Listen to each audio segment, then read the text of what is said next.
Good morning, everyone. Welcome to Chandigarh Career Group. My name is Kavita, and my today's topic is structure of atom. This is part second of structure of atom. आप ये वाला part देखने से पहले first part जरूर देख लेना, because उसको समझना बहुत जरूरी है इस पार्ट को देखने से पहले. उस पार्ट में पार्ट 1 में हमने क्या क्या पढ़ा था, इलेक्ट्रॉन, प्रोटॉन और न्यूट्रॉन के बारे में, मतलब हमने कॉम्पोजिशन ऑफ एटम के बारे में पढ़ा था, जिसमें हमने इलेक्ट्रॉन, प्रोटॉन और न्यूट्रॉन के बारे में पढ़ा था. देन थॉमसन मॉडल हमने पढ़ा था, जिसमें कि मैंने बताया था कि थॉमसन मॉडल को हमने प्लम पुडिंग और वाटरमेलन मॉडल के साथ कैसे कंपेयर किया था. उसके बाद उसके लिमिटेशंस पढ़ी थी. देन रदरफोर्ड मॉडल पढ़ा था, रदरफोर्ड स्कैटरिंग मॉडल, ठीक है. उसके बाद हमने उसकी लिमिटेशंस पढ़ी थी. अब उसके बाद हम कंटिन्यू करते हैं Bohr's atomic model. Bohr's atomic model आज हम क्या क्या पढ़ेंगे, Bohr's atomic model, then concept of atomic number, mass number. उसके बाद हम पढ़ेंगे concept of isotope, isobar and isotone. And ये तीनों टॉपिक बहुत ज्यादा इंपॉर्टेंट है सारे के सारे कॉम्पिटिटिव एग्जाम्स के लिए. और इस वीडियो को देखने से पहले मैं आपको रिक्वेस्ट करूंगी कि आप वो वाली वीडियो जरूर देख लेना, क्योंकि आपको ये वाली वीडियो बिल्कुल समझ नहीं आएगी अगर आपने पहले वो वाली वीडियो नहीं देखी है. My first topic is Bohr's model of atom. Bohr's atomic model. Bohr ने क्या बोला था, atom consist of small heavy positive charge nucleus in the centre surrounded by electron. ठीक है, अकॉर्डिंग टू बोहर ने क्या बताया था कि जो एटम होता है उसके बीच में न्यूक्लियस प्रेजेंट होता है.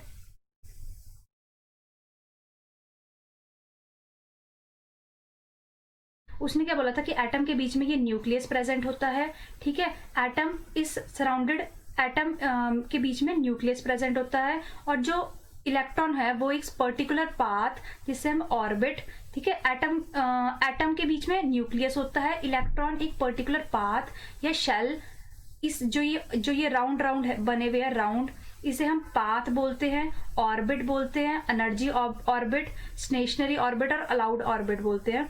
इन पाथ में इलेक्ट्रॉन रिवॉल्व करते हैं. अकॉर्डिंग टू बोहर ने इन पाथ को orbit, shell, energy level, stationary energy state या फिर अलाउड एनर्जी स्टेट भी बोला है.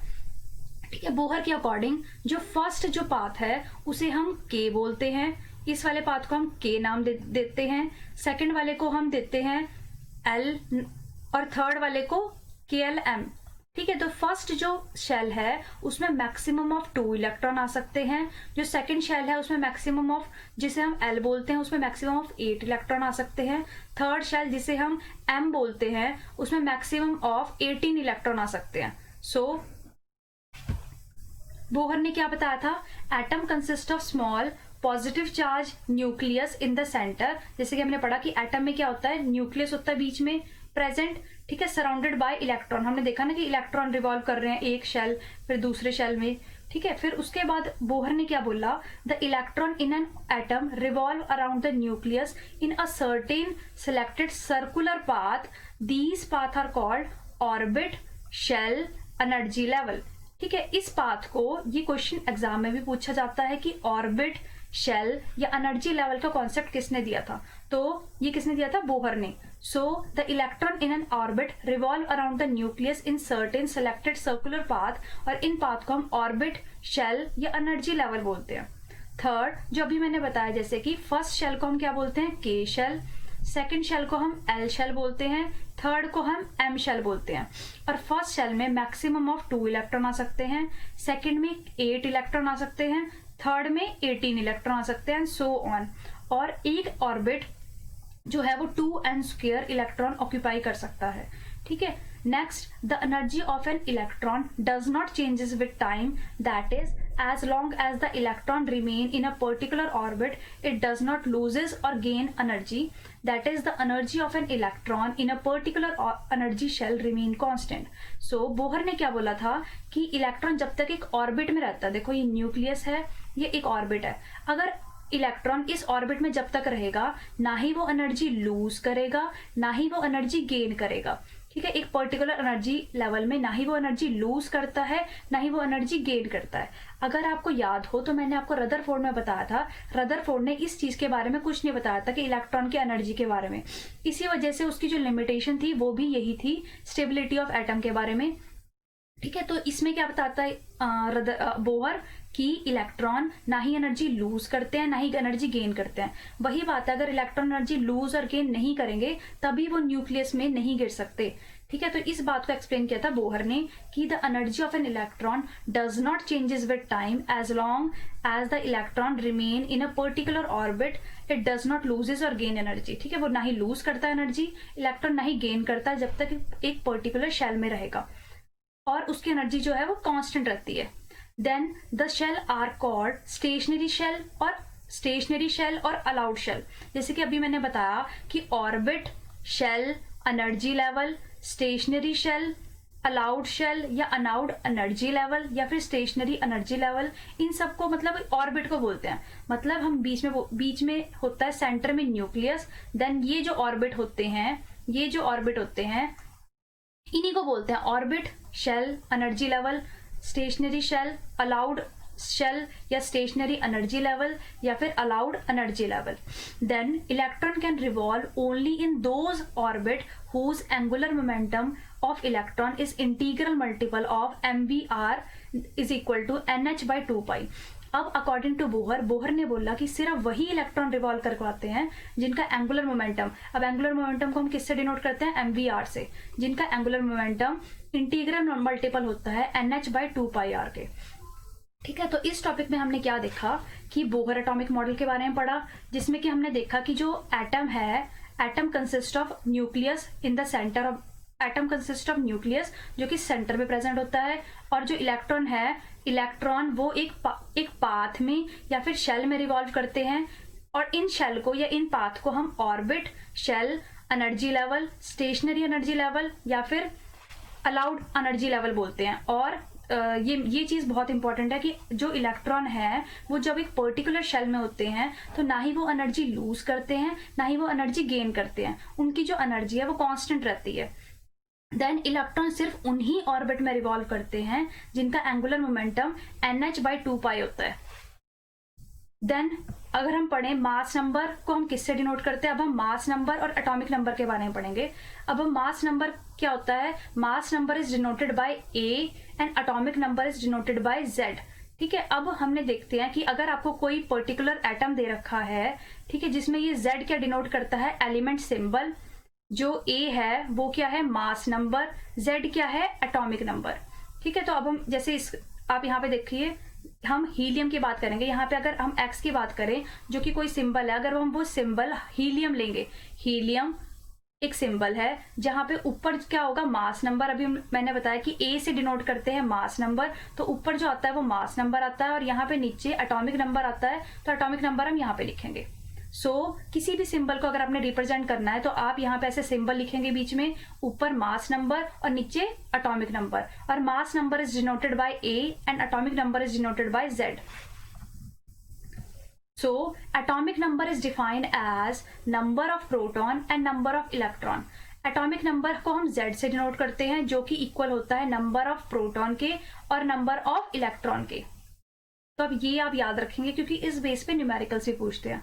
देन मास नंबर को हम a से डिनोट करते हैं which is equal to number of proton and number of neutron. So mass number is equal to number of proton plus number of neutron. Then isotope की हम बात करेंगे। Isotope क्या होते हैं, atom of same element having same atomic number but different mass number. So isotope को हम कैसे याद रखेंगे, having same atomic number, same element and same but different mass number. So example के तौर पे हम हाइड्रोजन का एग्जाम्पल लेंगे which is very common example. Hydrogen है ये, हाइड्रोजन में आप देखेंगे कि हम हाइड्रोजन है ये, हाइड्रोजन। सो इस एग्जाम्पल में क्या है, सेम एलिमेंट है ना हाइड्रोजन।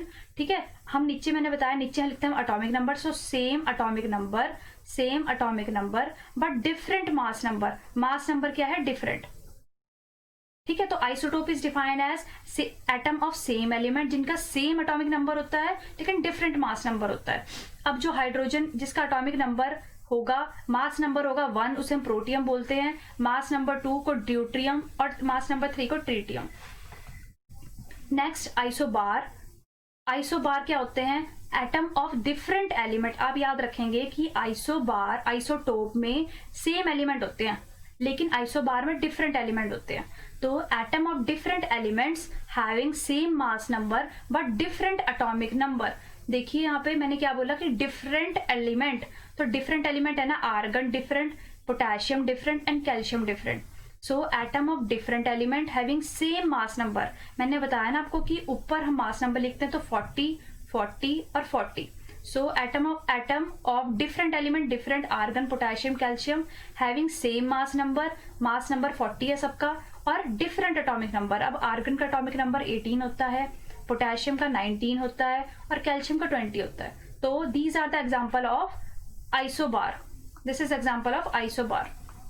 ठीक है, उसके बाद हम क्या देखेंगे? Isotone, atom having same number of neutrons but different mass number. इसमें क्या होता है? एटम ऑफ डिफरेंट एलिमेंट, देखो आप डिफरेंट एलिमेंट है ना, उसमें क्या, इसमें मेन क्या होता है? Number of neutron are same. Number of neutron अगर आप देखेंगे, ऑक्सीजन, नाइट्रोजन और कार्बन ले लियो मैं element. Oxygen having mass number 16 and atomic number 8, nitrogen having mass number 15 and atomic number 7, carbon having atomic mass number 14 and atomic number 6। तो number of proton, हम कैसे, number of proton क्या होता है? Number of electron is equal to number of proton, तो वो कितना है? Is equal to atomic number. तो एटॉमिक नंबर अगर 8 है तो यहाँ पे नंबर ऑफ प्रोटॉन भी कितने हो गए? 8। वैसे यहाँ पे एटॉमिक नंबर 7 है तो यहाँ पे प्रोटॉन भी कितने हो गए? 7।